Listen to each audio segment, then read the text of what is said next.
We're here today with Sharon Weber, who's a motivational speaker and corporate trainer. She's also the author of the book called Hot in the Pot, How to Survive and Thrive in Corporate World. Sharon became a corporate trainer, and she's been working with Fortune 500 companies all over the country, helping with sales, marketing, and communication. Today we're here at the Black Rock Country Club in Hingham, and Sharon's going to be doing one of her talks on Hot in the Pot. This idea of authenticity, it's not just a nice to have, it's a really powerful way of being. Let's ask someone like Jack Welch. So he said the most powerful thing you can do is get real. All right, think of authenticity as your foundation, and don't let any organization try to wring it out of you subtly or otherwise, because that happens. And it does, and it happened to me, and that's why I ended up writing this book. One of my clients asked me to come in and take over a managerial role for them.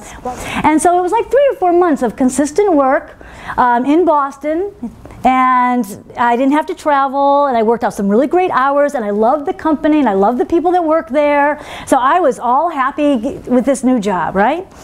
And so I would take the commuter boat to work and march up the Boston streets with my commuting colleagues and swipe my badge through and go be feeling important. And I got to my office and there was this big sign, "Welcome Sharon," with all my new cool colleagues. And 6 weeks later, taking the commuter boat to work, marching through Boston. And I got to my office and my phone's blinking with phone mails. I've got emails, I'm listening to the phone mails, and all of a sudden there were someone had dropped like a handful of Post-it notes on my desk. All different sizes, the little ones, the square ones, the rectangle ones, and they were these beautiful colors like canary yellow and fuchsia and teal and royal blue. And so out of, like, as a doodle, I started playing with the Post-its, and I started putting one in the other, the colors. And then it started going across my desk, and then it went up to my file cabinet, and okay, by the end of the week it was all over my office, all right? I had wallpaper bobbing and weaving all over my office with these fluorescent colored Post-it notes, right? I only did it while I was on the phone. It was kind of a doodle for me. But it brought me back to life.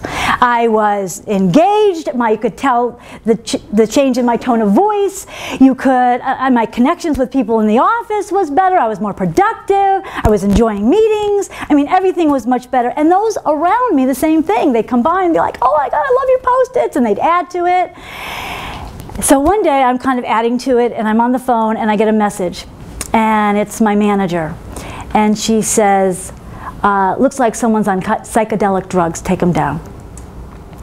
So I went, right? I ended up taking them down, and people were coming by saying, "Oh, what are you doing? We love walking by here." One of my colleagues who noticed the change, we were talking about it a little bit. She said, "Yeah, it's like the boiled frog syndrome."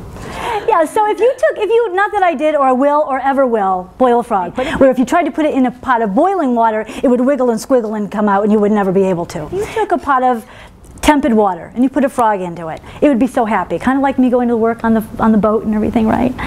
And if you increase the temperature 1 degree at a time, supposedly the frog is going to adapt 1 degree at a time and adapt to its own demise. So that's how I felt in this job, that myself was 1 degree at a time boiling away.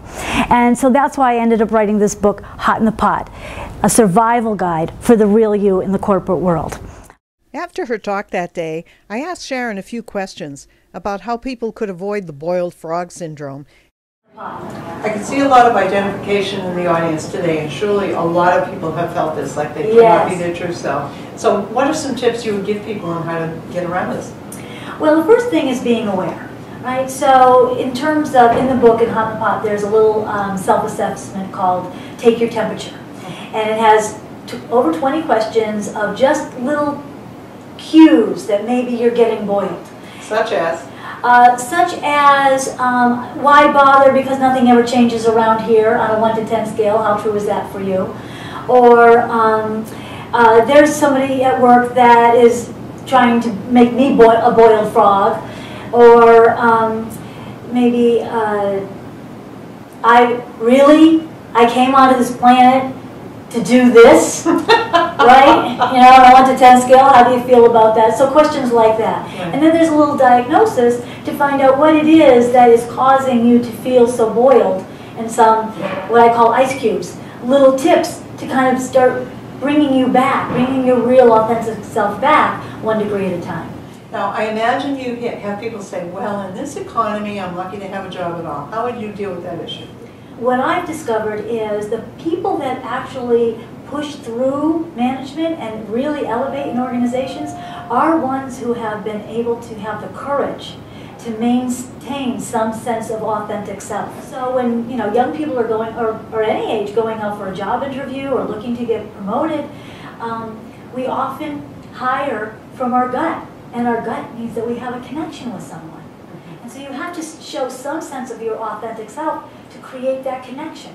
So in this economy, I think it's more important than ever.